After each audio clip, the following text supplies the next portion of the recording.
There's a specific kind of arrogance in a man who thinks he can buy a life. Arthur, the Duke of Westford, didn't care that his bride was supposedly a monster. He needed her dowry to save his rotting estate, and he figured he could lock her in a country house and forget she existed. But when the wedding night came, and the heavy velvet veil finally dropped to the floor, the woman standing before him wasn't a monster at all. She was his reckoning, and in a single second, his entire empire turned to ash. The ink on the marriage contract was still wet, gleaming under the weak afternoon light that filtered through the filthy windows of Arthur's study. Arthur Pendleton, the 9th Duke of Westford, stared at his signature. It looked steady. A lie, of course. His stomach was a tight knot of sour wine and sheer exhaustion. He set the quill down. The scratch of metal on parchment had sounded like a blade across bone. Across the mahogany desk, Lord Reginald Harlow exhaled a breath he seemed to have been holding for a decade. Harlow was a man built like a root vegetable. Stout, sweating, perpetually unwashed despite the fortune he carried. He reached for his handkerchief, dabbing the glistening rim of his collar. "You won't regret this, Your Grace," Harlow stammered. His eyes darted around the cavernous library, taking in the empty spaces on the walls where the Westford ancestral portraits used to hang before the bailiffs took them. "My Beatrice. She is a quiet girl. She won't be a bother." "I expect nothing from her, Harlow," Arthur said. His voice was entirely devoid of inflection. "Only the transfer of the £50,000 to the Bank of England by Tuesday, and the deeds to the Bristol shipyards." Harlow nodded eagerly. Yes, of course. The money is secured." He paused, his fleshy fingers twisting the linen handkerchief into a knot.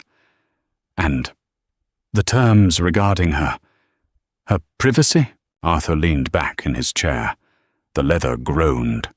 It was cracked, splitting at the seams, much like the dukedom itself. His father had left him nothing but a title and a mountain of gambling debts that threatened to throw Arthur into a debtor's prison. Society called Arthur aloof. In reality, he was drowning. "She will have the east wing of the manor," Arthur recited mechanically, repeating the terms they had negotiated for the past agonizing month. "She may keep her own staff. I will not compel her to attend social functions. I will not require her to show her face in London." "And the veil?" Harlow pressed, his voice dropping to a harsh whisper. "She may wear it whenever she pleases," Arthur said, fighting the urge to roll his eyes. The rumours about Beatrice Harlow had circulated through the drawing rooms of London for 5 years. They said she had been caught in a nursery fire as an infant. They said half her face was melted wax. They said she was a grotesque, a pity kept locked in Harlow's country estate, hidden from a polite society that would faint at the sight of her. Other whispers claimed it was a wasting disease, or that she was born with the features of a beast. Arthur didn't give a damn. If she had a pig's snout, or no nose at all, it made no difference. He wasn't marrying a woman, he was marrying a ledger. The £50,000 would clear the creditors waiting like vultures outside his gates.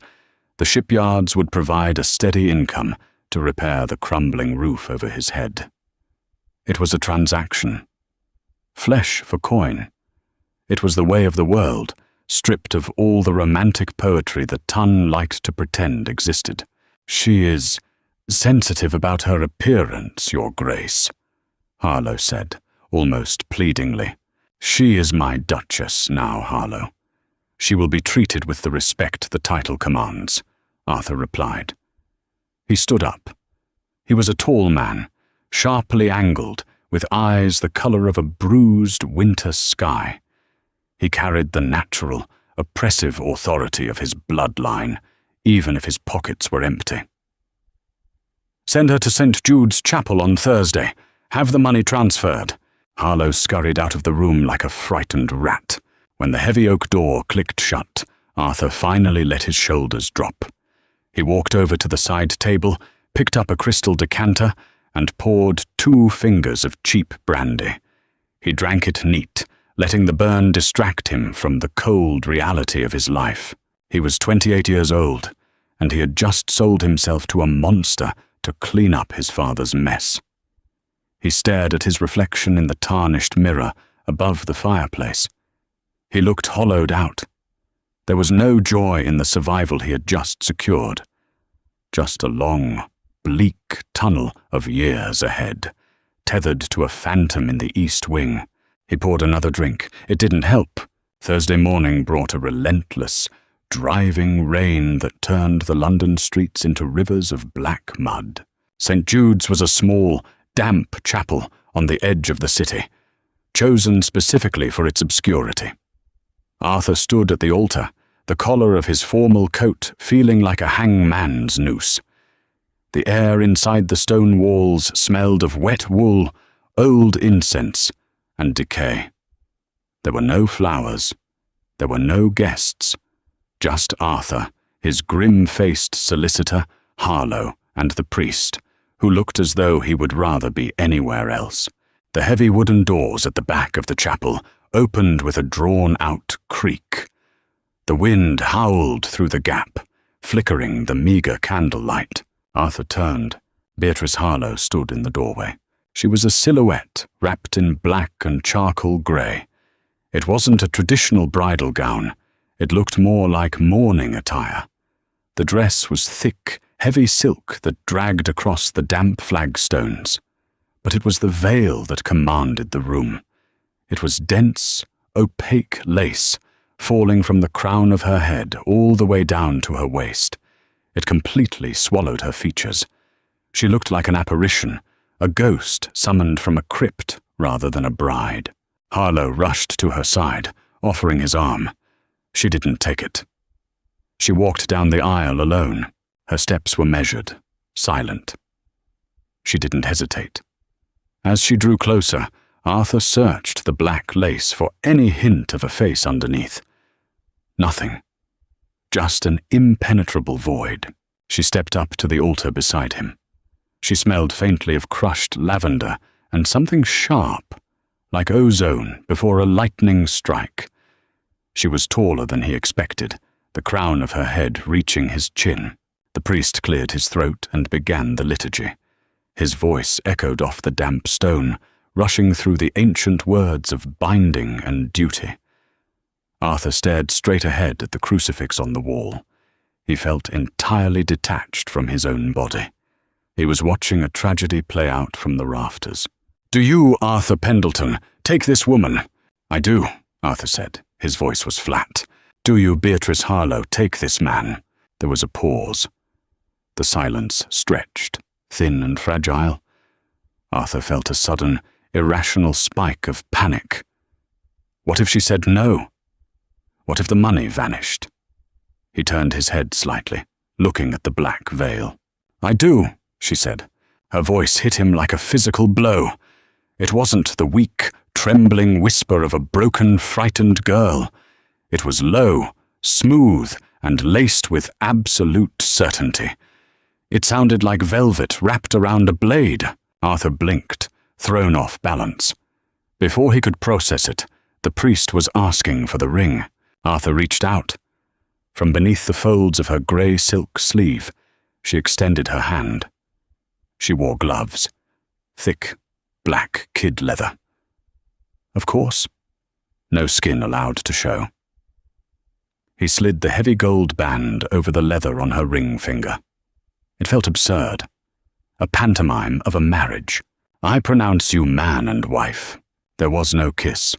Harlow had strictly forbidden it in the contract, a clause Arthur had happily agreed to. They walked back down the aisle in silence. The carriage was waiting outside in the pouring rain. Arthur handed her up into the dark interior, following her in and shutting the door against the storm. The carriage lurched forward, beginning the long journey back to the Westford estate in the country. They sat opposite each other.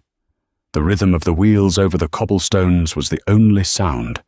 The interior of the carriage was dim, the rain lashing against the glass.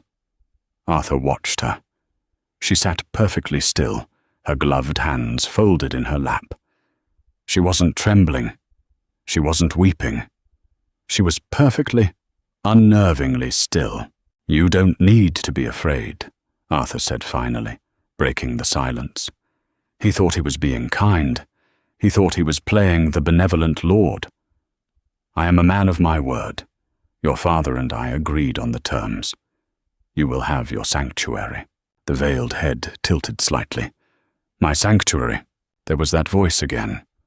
Low. Mocking? No, not mocking. Dismissive. "Yes," Arthur said, frowning.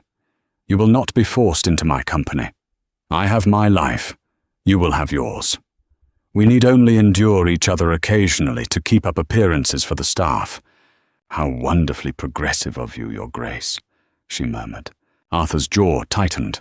He wasn't used to being spoken to with such dry sarcasm, let alone by a woman who had been locked in a basement for 5 years. "I am trying to make this palatable for both of us, madam. I am well aware of your condition.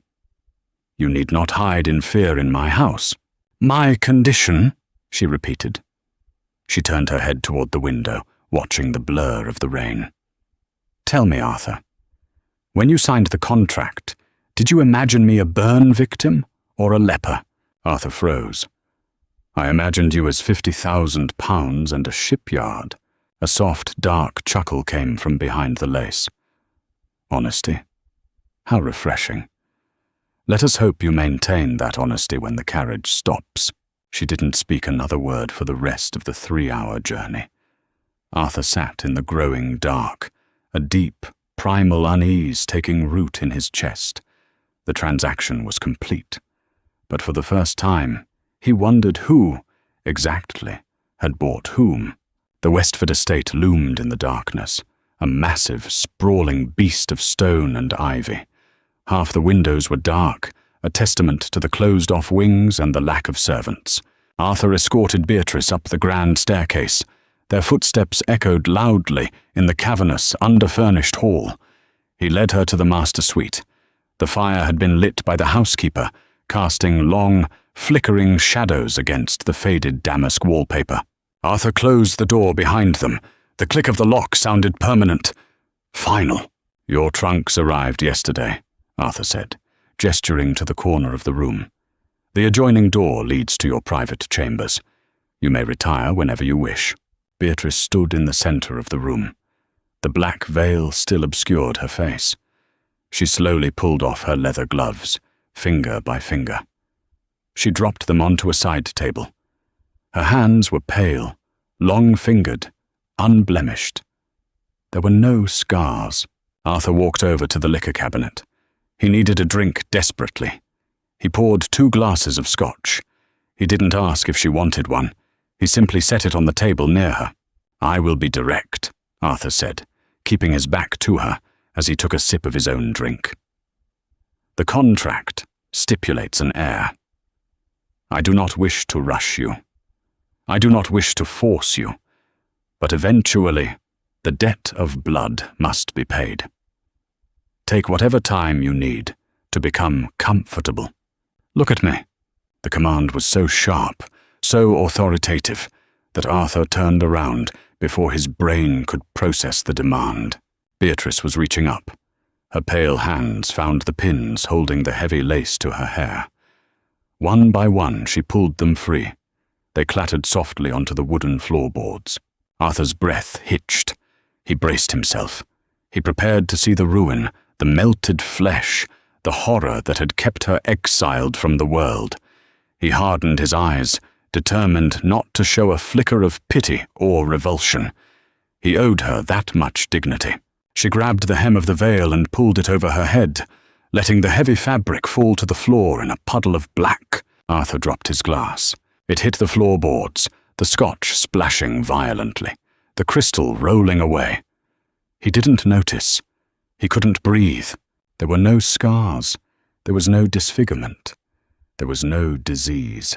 Beatrice Harlow was, without a single doubt, the most devastatingly beautiful woman Arthur had ever seen. She had skin like polished alabaster, high aristocratic cheekbones, and lips painted a dark, bruised red. Her hair was a cascade of midnight silk tumbling over her shoulders, but it was her eyes that pinned him to the spot. They were a piercing, icy green, and they were staring at him with a hatred so pure, so concentrated, it felt like standing in a blizzard. "You," Arthur choked out, stepping back. His mind was misfiring, desperately trying to reconcile the monster of the rumors with the goddess in his bedroom. "Why?" "The rumors. Your face. A fabrication," Beatrice said. Her voice was no longer a whisper. It rang out in the quiet room, commanding and lethal. A very expensive, very careful fabrication, maintained by my father. At my instruction. Arthur stared at her, his heart hammering against his ribs. "At your instruction?" "Why?" Beatrice walked toward him. She moved with the predatory grace of a panther. She didn't look like a timid victim. She looked like a conqueror assessing a newly captured territory. She stopped in front of the table, picked up the glass of scotch she had poured for her, and took a slow sip. "You think you married a frightened, scarred little girl for her father's money," she said, her green eyes locked on his. "You think you sold yourself to save this rotting pile of stone." Arthur couldn't find his footing. "I signed a contract with Reginald Harlow. My father is an idiot," Beatrice said coldly. "He does what I tell him to do. He signs what I tell him to sign. Because I hold the purse strings. I made the fortune, Arthur. Not him. I built the shipping lines. I invested the capital. I played the markets in a man's name from behind a black veil, because this wretched society would never let a woman hold the knife." Arthur's mind spun. "Then why this? Why marry me? Why the charade?" Beatrice set the glass down. She reached into the pocket of her heavy grey skirts and pulled out a thick, leather-bound ledger. She tossed it onto the table between them. It hit the wood with a heavy thud. "Open it," she commanded. Arthur slowly reached out. His hands were shaking. He flipped the cover open. The pages were filled with neat, aggressive handwriting, columns of numbers, dates, names. He recognized the names. They were his creditors, the men who held his gambling markers, the banks that held the mortgages on his land. He flipped the page. A document of transfer. Signed over. All of it. "You didn't marry a dowry, Arthur," Beatrice said softly, stepping closer until he could feel the cold radiating off her. "You married your owner." Arthur stared at the ledger. Every debt his father had accrued. Every loan Arthur had desperately taken out to keep the roof from caving in. The Bristol shipyards weren't a gift. They were the collateral she had used to buy up his entire existence. "I bought your debts. I bought your land. I bought your title," Beatrice whispered, leaning in so close he could smell the lavender on her skin. "I own this house. I own the servants. I own the clothes on your back." Arthur looked up at her, nausea rising in his throat. "Why?" Beatrice's beautiful, flawless face contorted into something vicious. The mask cracked, revealing a deep, rotting wound beneath the ice. 10 years ago," she said, her voice dropping to a harsh, ragged hiss. "Your father ruined a merchant named Thomas Wright, stripped him of his patents, stole his ships, and drove him into a debtor's prison where he died of typhus." Arthur felt the blood drain from his face. Thomas Wright. He remembered the name. A scandal from his adolescence. His father had crushed a rival ruthlessly. "Reginald Harlow is my stepfather," Beatrice said. "My real name is Beatrice Wright. And I have spent the last 10 years turning myself into a monster in the dark, gathering every piece of gold I could find, just so I could stand in this room and look you in the eye when I took everything from you." Arthur couldn't speak. The floor seemed to have vanished beneath his feet. The cynical, detached world he thought he understood had just been violently shattered. "You thought you could buy a life by locking an ugly girl in the East Wing," Beatrice said, stepping back. She looked at him with absolute disgust. "But you're the one in the cage now, Your Grace. And I am going to make you bleed for every single thing your family took from mine." She turned and walked toward the adjoining door. "Enjoy your wedding night," she called out over her shoulder, stepping into her private chambers. The door slammed shut. The lock engaged with a loud, fatal click. Arthur Pendleton stood alone in the flickering firelight, staring at the ledger that contained his utter ruin, realizing that his life had not just fallen apart. It had been systematically dismantled by a ghost. Morning arrived, not with the gentle creep of sunlight, but with the brutal clatter of a coal scuttle. Arthur lay on top of the velvet bedspread, still wearing his formal trousers and a rumpled linen shirt. He hadn't slept. He had spent the night staring at the ceiling, waiting to wake up from a fevered dream. His head throbbed with a dull, rhythmic ache, the cheap scotch acting as a poor anesthetic for the absolute demolition of his reality. He swung his legs over the edge of the bed. The floorboards were freezing. He looked at the adjoining door. It remained firmly shut. He needed to see his solicitor. He needed to find a loophole. There was no precedent for this. A woman, a commoner, secretly buying up a dukedom and holding her husband hostage through financial ruin. It was madness. It was legally dubious. It had to be. Arthur washed his face with cold water from the basin, shoved his arms into a dressing gown, and marched down the grand staircase. The house, usually a tomb of dust and silence, was unnervingly loud. The sound of sweeping, the smell of fresh beeswax. He rounded the corner toward his study, the last bastion of his authority. The door was ajar. He pushed it open. The words died in his throat. Beatrice was sitting at his mahogany desk. She wore a tailored dress of deep forest green, entirely unadorned, severely practical. Her dark hair was pinned up in a ruthless coil. She had a pen in her hand, the tip scratching sharply across a thick stack of invoices. Standing across from her, nervously twisting his cap, was Mr. Higgins, the estate manager who had sneered at Arthur's inability to pay him just 3 days prior. "The South Fields require better drainage before we attempt to plant winter wheat," Beatrice was saying, her tone brisk and entirely devoid of the mocking edge she had used the night before. "Hire 12 local men. Pay them $1 a day, not the half-shilling you've been exploiting them for." "And Higgins?" Yes, Your Grace," Higgins stammered, his eyes wide. "If I find out you've been skimming the timber sales again, as your ledger from 1823 suggests, I will have you transported to New South Wales. Am I clear?" Higgins turned a spectacular shade of grey. "Perfectly clear, Your Grace." Dismissed. Higgins practically fell over himself, rushing out the door, squeezing past Arthur without offering his usual perfunctory bow. Arthur stepped fully into the room. "What do you think you are doing?"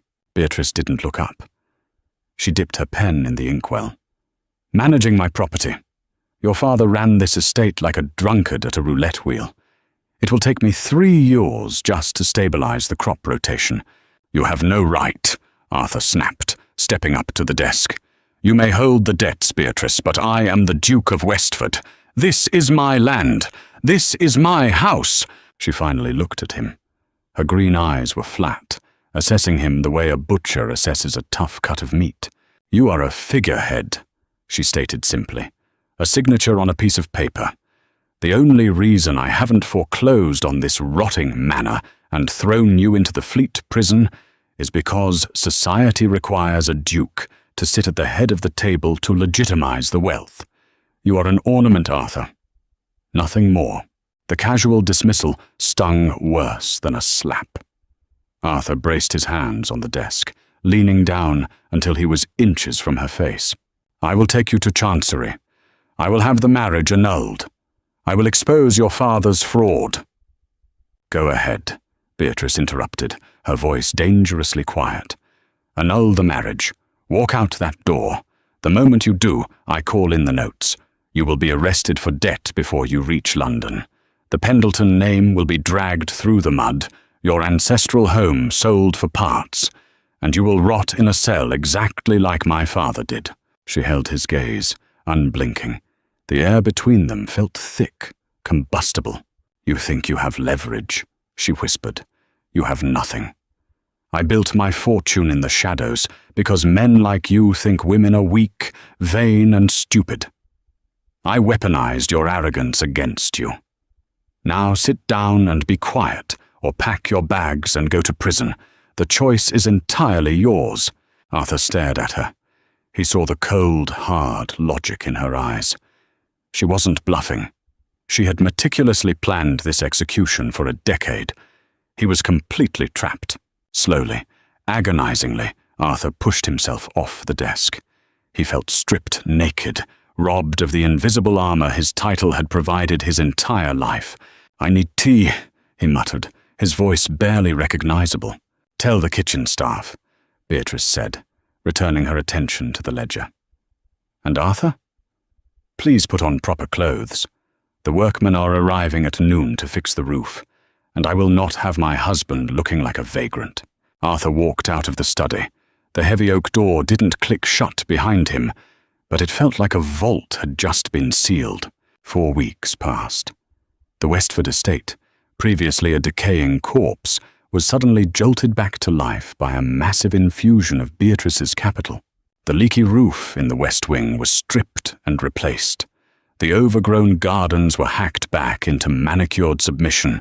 The stables, empty for 2 years, were suddenly filled with purebred Hanoverians. Delivery wagons arrived daily from London, offloading new silver, fresh linens, and modern agricultural equipment, and Arthur wandered through the center of it all like a ghost. He had become a spectator in his own life. The servants, recognizing immediately where the power and the coin originated, bypassed him entirely. If Arthur asked for a horse to be saddled, the groom would look to Beatrice for a nod of approval. If Arthur suggested a change to the dinner menu, the cook would politely explain that Her Grace had already approved the week's provisions. It was a systematic, flawless castration of his pride. And yet, despite his simmering rage, Arthur found himself watching her. He watched her command rooms of hardened foremen, speaking with an authority that commanded instant respect. He watched her pore over architectural blueprints by candlelight, her glasses slipping down the bridge of her nose, rubbing her eyes in exhaustion when she thought no one was looking. She was ruthless, yes, but she was brilliant. She wasn't just hoarding wealth. She was building an empire. She was fixing the lives of the tenant farmers his father had starved. She was repairing the local village school. She was everything a duke was supposed to be, operating seamlessly inside the shell of his failure. The tension between them was a living, breathing thing. They took their meals together in the cavernous dining hall at opposite ends of a 20-foot mahogany table. The silence was usually deafening, punctuated only by the clink of silverware against porcelain. On a rainy Tuesday evening, the silence broke. Arthur pushed his plate away. The roasted pheasant was excellent. He hated that it was excellent. "I spoke with Thomas, the tenant at Miller's Hollow," Arthur said, his voice echoing in the large room. Beatrice didn't look up from her wine-glass. "I told you not to interfere with the leases. His son is sick. He cannot meet the harvest quota this month," Arthur pressed, leaning forward. "My father would have evicted him. I told him we would grant him an extension until spring." Beatrice finally looked down the length of the table. Her expression was unreadable. "You offered him an extension on my land." "It was the right thing to do," Arthur said, his jaw tightening. "You have the capital. A few months' delay on £100 of grain means nothing to your ledgers." "It means a break in precedent," Beatrice replied coldly.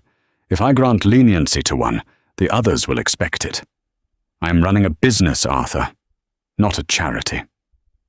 "You are running a fiefdom," Arthur snapped, his temper finally fraying. He stood up, throwing his napkin onto the table. "You sit there, judging my family's cruelty, claiming you are better than us. But you are doing the exact same thing. You are wielding power just to prove you have it. You are becoming the monster you swore to destroy." Beatrice's hands froze on the stem of her glass. Her knuckles went white. She stood up slowly. The air in the room temperature seemed to drop 10 degrees. "Do not ever compare me to your father," she said. Her voice wasn't a shout. It was a lethal, vibrating hiss. "Why not?" Arthur challenged, stepping away from his chair, closing the distance between them. "He destroyed your father for profit. You are destroying me for vengeance. What is the difference, Beatrice? Tell me." "The difference," she breathed, her chest heaving, "is that my father was an honest man who built his life with his own 2 hands. Your father was a parasite who stole because he was too lazy to work. He left us with nothing. My mother died of consumption in a freezing rooming house because we couldn't afford coal. I survived on scraps from the butcher's floor." Her mask was slipping. The cold, calculating mastermind was suddenly gone, replaced by a raw, bleeding wound of a woman. Her eyes were bright with unshed tears, her pristine composure shattering under the weight of a decade of suppressed agony. Arthur stopped, the anger drained out of him, replaced by a sudden, hollow ache in his chest. He looked at her, really looked at her, and saw the frightened, starving girl she had been, buried beneath the silk and the ice. "I didn't know," Arthur said quietly.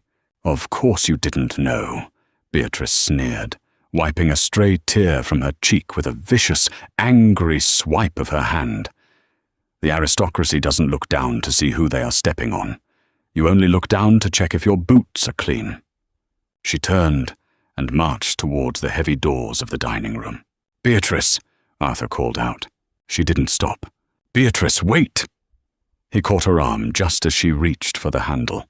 She flinched violently, pulling her arm back as if his touch burned. "Do not touch me." Arthur held his hands up, taking a step back. "I'm sorry." The words hung in the air, foreign and clumsy. Arthur had never apologized for his family in his life. He had spent years defending the indefensible, protecting the legacy of a man he secretly despised, just to maintain his own illusion of superiority. Beatrice stared at him, her chest rising and falling rapidly. She searched his face, looking for the mockery, the arrogance. She found nothing but quiet, genuine exhaustion. "Your apologies are worthless, Arthur," she whispered. Her voice was cracked, weary. "They cannot buy back the dead." She opened the door and walked out, leaving Arthur standing alone in the grand dining room, suddenly acutely aware of how heavy the silence had become. The storm rolled in off the coast 3 days later, bringing with it a violent, lashing rain that rattled the stained glass windows of the library. Thunder shook the floorboards. Arthur sat in a leather armchair near the dying fire, a book resting unread on his lap. It was past midnight. The house was entirely still, the servants long since retired to their quarters. Across the room, Beatrice was hunched over the main desk. A single candelabra illuminated her face, casting deep, tired shadows beneath her eyes. She had been there for 6 hours, reviewing the shipping manifests from the Bristol yards. The rhythmic scratch of her pen had been the only sound competing with the storm. Arthur watched her. The dynamic between them had shifted since the argument in the dining room. It wasn't peace. It was a ceasefire. A fragile, hyper-aware truce built on the sudden realization that they were both prisoners of the Westford legacy. Suddenly the pen snapped. The sound was sharp like a pistol crack. Beatrice swore softly, dropping the broken pieces of wood onto the blotter. She pushed herself back from the desk, pressing the heels of her hands hard against her eyes. She let out a long, ragged exhale that sounded incredibly small in the cavernous room. Arthur closed his book. He stood up, walked over to the liquor cabinet, and poured 2 glasses of scotch. He carried them over to the desk, placing one gently near her elbow. It was an exact mirror of their wedding night, but stripped of the venom. Beatrice lowered her hands. She looked at the amber liquid, then up at him. She looked exhausted. The severe bun at the nape of her neck was fraying, loose strands of dark hair framing her pale face. "I am not trying to poison you," Arthur said softly, sitting on the edge of the large desk, keeping a respectful distance. Beatrice picked up the glass. She didn't say thank you, but she took a slow sip, letting the alcohol burn down her throat. "The Bristol Yards are bleeding money," she admitted. The confession seemed forced out of her by sheer fatigue. "The foreman is incompetent, and the lumber tariffs have doubled." It was the first time she had shared a problem with him, the first time she hadn't acted invincible. "My father bought Bristol because he wanted to own a fleet," Arthur said, looking at the fire. "He didn't know the first thing about maritime trade. He just liked the idea of his flag on a mast." "It was vanity," Beatrice murmured. "Everything he did was vanity," Arthur agreed. He turned to look at her. "He ruined your father because Wright Shipping was outperforming him. He couldn't stand being beaten by a man who didn't have a title." Beatrice tightened her grip on the glass. "Why are you telling me this?" "Because you need to know that I never defended him," Arthur said quietly. "I knew what he was. I hated him for it. I hated him for leaving me this rotting carcass of an estate. And I hated myself for not knowing how to fix it." Beatrice stared at him. The flickering candlelight caught the icy green of her eyes, but the ice was melting. "You act as though you don't care about anything. A cynical, detached lord playing the victim." "It was survival," Arthur replied, his voice dropping to a rough whisper. "If I cared, the shame would have killed me. You built a wall of gold and ledgers to protect yourself, Beatrice. I built a wall of apathy. We are both just hiding." The silence that followed was charged. It wasn't the bitter, cold silence of hatred. It was heavy, pulling at them like a magnetic current. The storm raged outside, throwing shadows across the walls. Beatrice set her glass down. She looked at Arthur, sitting on the edge of her desk, the Grand Duke reduced to a man sitting in the dark, laying his failures bare. "You offered Miller's Hollow the extension," she said suddenly. Arthur blinked. "What?" "I checked the lease ledgers today," Beatrice said, her voice dropping lower. "You went behind my back. You authorized Higgins to defer the rent until spring. You guaranteed the debt yourself." Arthur tensed. He had expected her to find out eventually. "I did.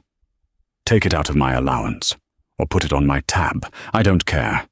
The boy has typhus. Beatrice. He needed a doctor, not an eviction notice.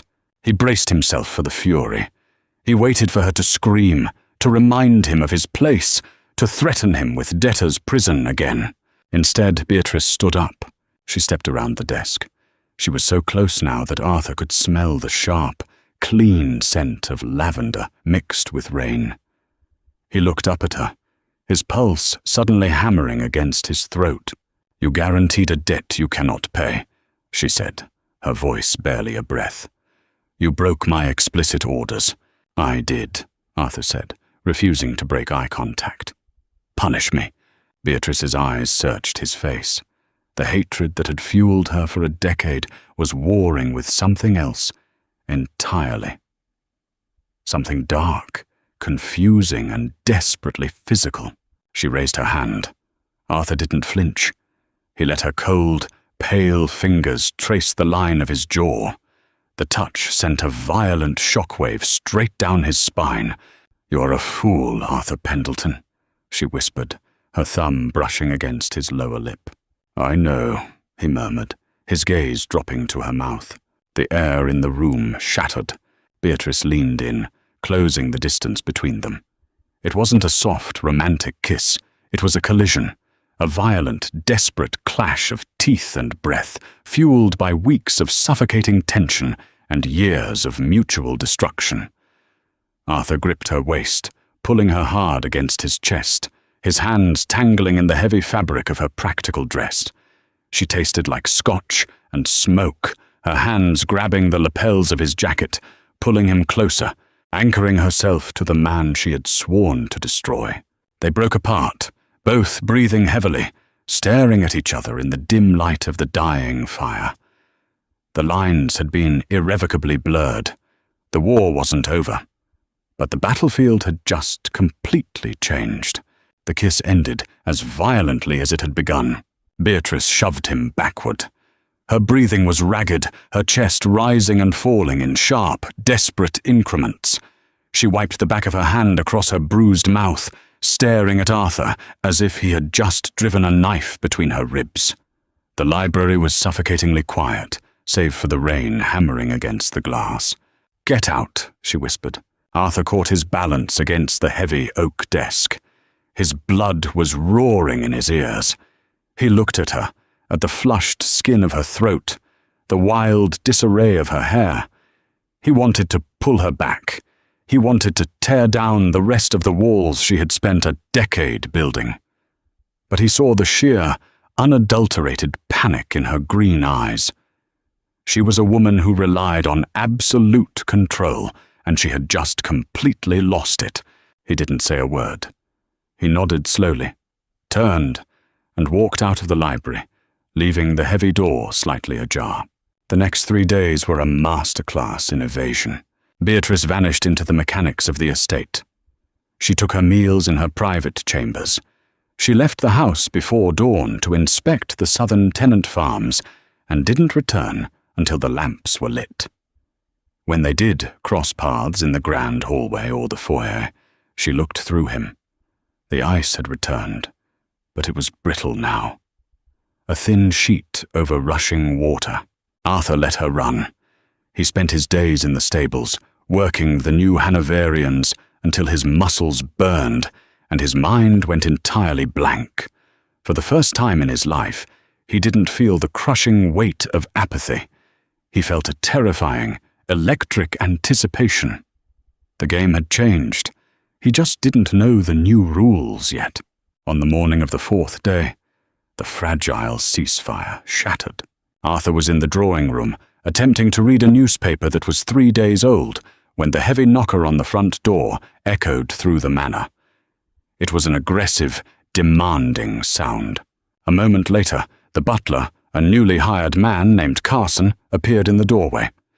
"Your Grace, Lord Carmichael is here." Arthur's stomach dropped. Richard Carmichael was an earl, a contemporary of Arthur's late father, and a man who possessed the moral compass of a starving hyena. He was also the largest single creditor of the Westford estate before Beatrice had bought up the debts. "Show him in," Arthur said, tossing the newspaper onto a side table. He stood up, adjusting his cuffs, pulling the mask of the detached, arrogant Duke firmly into place.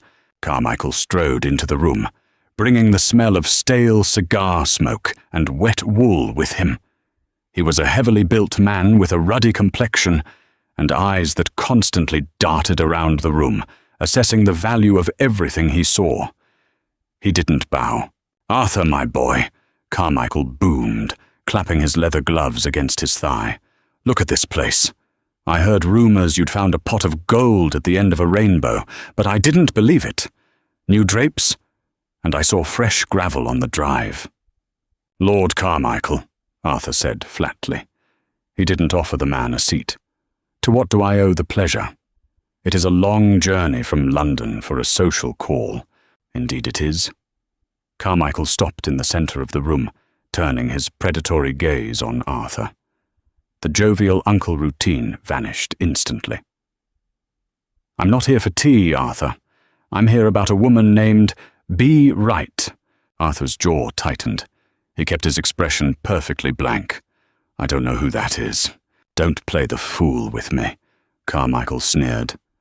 Be Right Investments, the phantom proxy who bought up your father's debts from my bank for pennies on the pound right before your miraculous wedding. I spent the last 3 weeks digging into the registry in Bristol. You want to know what I found? Arthur said nothing. I found a solicitor who likes cheap gin, Carmichael continued, a nasty smile spreading across his face. He processed the paperwork for the shipyards. He told me that B. Wright isn't a man.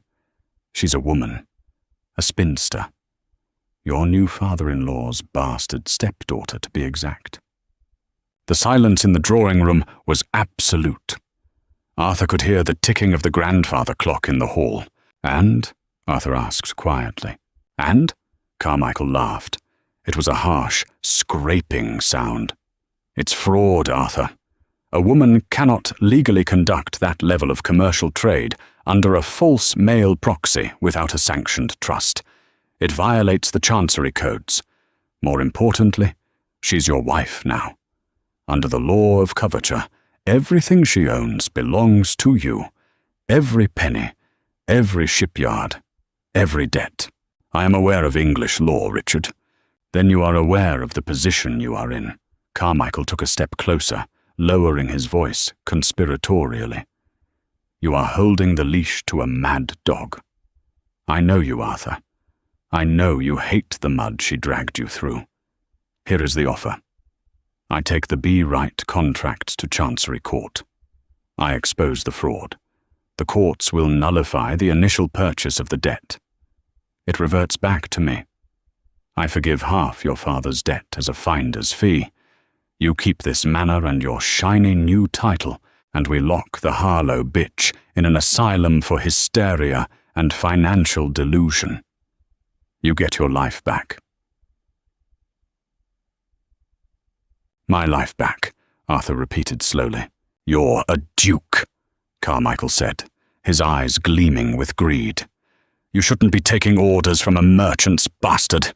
We crush her, Arthur. We take the gold, and we erase her. The floorboards creaked. Arthur looked past Carmichael's shoulder. Beatrice was standing in the doorway of the drawing room. She wore a simple grey day dress, her hands clutching a leather-bound ledger against her chest. Her face was chalk white. She had heard everything. The absolute devastation in her eyes was a physical blow to Arthur's chest. For 10 years she had built an armor of wealth and secrecy, and in a single morning, an old, greedy man had stripped it all away, using the patriarchal laws she couldn't outrun. Carmichael turned, following Arthur's gaze. He let out a low, patronizing chuckle.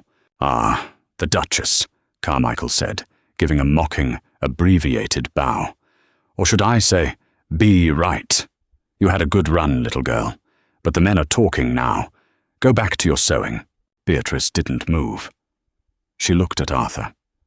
Her green eyes were wide, waiting for the executioner's axe to fall. She was waiting for Arthur to agree. She was waiting for him to take his revenge, to side with his own kind, and to destroy her, just as his father had destroyed hers. It was the perfect out. It was everything Arthur had wanted a month ago. Arthur looked at Carmichael. Then he looked at his wife, the terrified, brilliant, furious woman who had fixed his leaking roof, saved a dying tenant farmer, and kissed him like the world was ending. Arthur closed his eyes for a fraction of a second. When he opened them, the detached, apathetic Duke was dead. Arthur moved so fast that Carmichael didn't have time to react. He crossed the distance between them, grabbed the lapels of Carmichael's heavy wool coat, and slammed the older man violently against the oak paneling of the wall. The impact rattled the framed landscape paintings on either side of them. Carmichael gasped, his face turning an immediate mottled purple. "Arthur! What the devil?" "Shut your mouth," Arthur hissed, his voice dropping to a low, lethal register that reverberated in the quiet room. "You breathe when I tell you to breathe." Beatrice gasped, taking a step forward, her grip tightening on her ledger. Arthur leaned his forearm against Carmichael's throat, applying just enough pressure to make the Earl gag.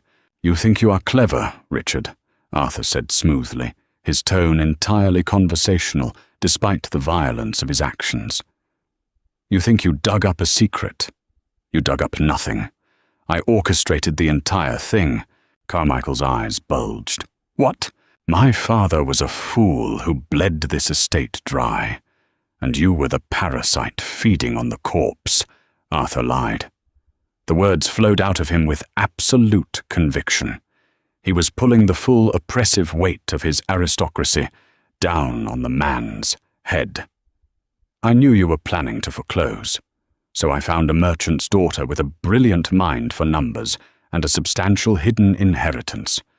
I instructed her to create the Be Right proxy. I used her capital to buy my own debts back from your bank at a fraction of the cost, right under your greedy, incompetent nose." That's a lie," Carmichael choked out, struggling against Arthur's grip. "She's a woman. The registry shows a legal proxy established by the Duke of Westford." Arthur lied again, betting entirely on the fact that Carmichael hadn't seen the actual founding documents, only the shipyard manifests. "It is entirely legal. And as for coverture, you are absolutely right. She is my wife. Her property is my property, which means I own the debt, I own the ships, and I own the very ground you are standing on." Arthur leaned in closer until his face was inches from Carmichael's sweating forehead. "If you ever step foot on my estate again," Arthur whispered, "if you ever speak my wife's name in London, if you ever breathe a word of your pathetic little conspiracy to Chancery Court, I will not just ruin you financially. I will use the Westford name to strip you of your peerage.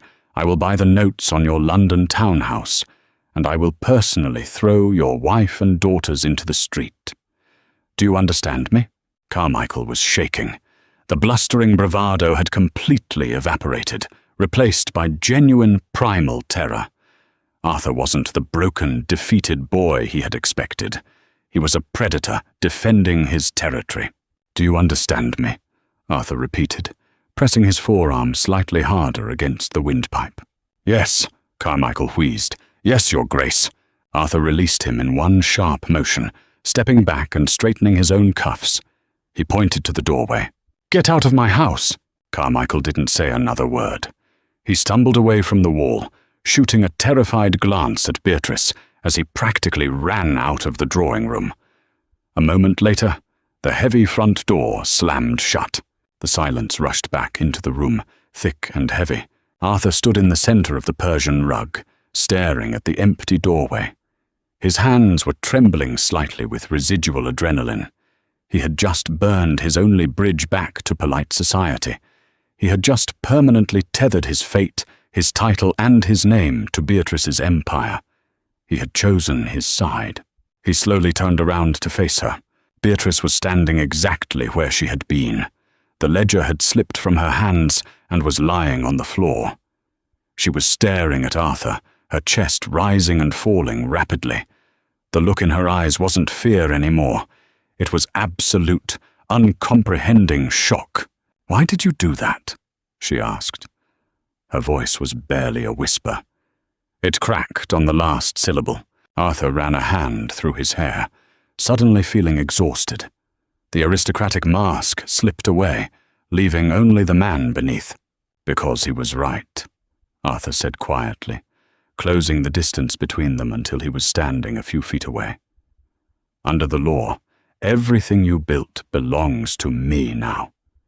He offered me a way to take it, to take the money, throw you to the wolves, and get my pride back." Beatrice swallowed hard. And I realized I don't want my pride," Arthur said, looking directly into her green eyes. "I don't want the empty, miserable life my father left me. I don't want to be the monster in your story anymore, Beatrice." Beatrice stared at him.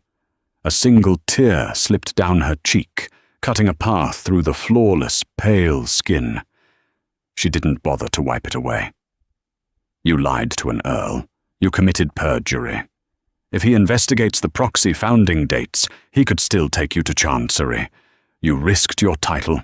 My title is a word on a piece of paper, Arthur replied. He took a step closer. She didn't flinch. She didn't pull away. You are the one who rebuilt this estate. You are the one who saved the tenants. You are the Duke of Westford, Beatrice. I'm just the man lucky enough to stand next to you. A ragged, half-sob broke from her throat. The cold, calculating mastermind, the vengeful ghost of B. Wright, finally shattered into 1,000,000 pieces. She closed the final distance between them, burying her face against his chest. Her hands gripped the fabric of his waistcoat, as if he were the only solid thing in a collapsing world. Arthur wrapped his arms around her, pulling her tightly against him. He buried his face in her dark hair, inhaling the scent of lavender and rain. She was shaking against him, the tension of 10 years of hatred and survival finally draining out of her body. I bought you, she cried softly against his chest, the words muffled by his coat. I bought you to destroy you. I wanted to break you. I know, Arthur murmured, resting his chin on the top of her head. He closed his eyes, holding her tighter. You did break me, Beatrice. And then you built something better. They stood there in the quiet drawing room, two people who had been hollowed out by the sins of their fathers, finally finding an anchor in the wreckage. The fire in the master suite was roaring, casting a warm, golden light across the velvet bedspread and the heavy mahogany furniture. Outside, the storm had finally broken, leaving behind a quiet, freezing night. Arthur sat on the edge of a wing-back chair near the hearth. He had shed his formal coat and cravat, his white linen shirt unbuttoned at the throat. He was staring into the flames, a glass of scotch resting forgotten in his hand. The heavy door adjoining the two bedrooms clicked open. Arthur turned his head. Beatrice stepped into the room. She was no longer wearing the severe, practical day dresses, nor the haunting black mourning clothes of their wedding day. She wore a simple, white silk dressing gown. Her dark hair was loose, tumbling over her shoulders in thick waves. She looked terrifyingly beautiful, stripped of all her armor. She walked over to the fireplace, her bare feet making no sound on the Persian rug. She didn't look at him immediately. She stared into the fire, her hands clasped tightly in front of her. Carson sent Carmichael's solicitor a letter an hour ago, she said, her voice quiet but steady. Bearing your seal, banning him from the county. The Bristol registry has been sealed under a ducal decree. Good, Arthur said. Beatrice finally turned to look at him. You protected my assets, but under the law they are still yours. You could take them tomorrow. You could drain the accounts and leave me with nothing. Arthur set his glass down on the small table next to him. He stood up, towering over her, but he made sure his posture was open, entirely devoid of threat. I don't want your money, Beatrice, he said. She reached into the pocket of her silk robe and pulled out a heavy iron key. She held it out to him. It rested on her pale palm, glinting in the firelight. What is that? Arthur asked, looking down at it. The key to the lockbox in the Bank of England, Beatrice said softly. It holds the master ledgers, the original B. Wright charters, the deeds to the shipyards, everything. Arthur looked from the key to her face. Why are you giving this to me? Because the war is over, Beatrice said. Her eyes were bright, wide, and entirely vulnerable. I spent my entire adult life planning a siege. I built a fortress of gold because I thought it was the only way to keep the world from crushing me. I thought if I controlled the debt, I controlled the power. But I was wrong. She took a step closer, leaving only inches between them. She looked up at him, her heart laid completely bare. Power isn't a ledger, Arthur. It's what you did this morning. You took the only thing you had left in this world, your name, your privilege, and you threw it in the mud to protect me. You didn't conquer me. You defended me." She pressed the cold iron key into his hand and closed his fingers over it. "I don't want to be right anymore," she whispered, a tear slipping free and catching the firelight. "I don't want to be the angry ghost in the East Wing. I just want to be your wife." Arthur stared at the woman before him. The transaction was truly dead. The vengeance had burned itself out, leaving only this raw, beautiful truth between them. He looked down at the key in his hand, the symbol of absolute control. He walked past her, toward the massive stone fireplace. He tossed the key directly into the center of the roaring flames. Beatrice gasped, spinning around. "Arthur, what are you doing? The bank!" "The bank can burn for all I care," Arthur said, turning back to face her. "I don't need a key to own you, Beatrice, and you don't need a ledger to own me." He crossed the space between them in 2 long strides. He cupped her face in his hands, his thumbs tracing the line of her cheekbones, wiping away the tears. "My father is dead," Arthur said fiercely, his eyes locked onto hers. "Your father is dead. Let them rot with their debts and their pride. This is our house now. This is our life." Beatrice let out a ragged breath, her hands coming up to grip his wrists. "Arthur, I love you," he said. The words slipped out so easily, so naturally. It felt as though they had been sitting in his chest for months, waiting for the smoke to clear. "I loved you when you were shouting at me in the dining room. I loved you when you broke your pen in the library. I loved you the moment you lifted that ridiculous veil and showed me exactly who you were."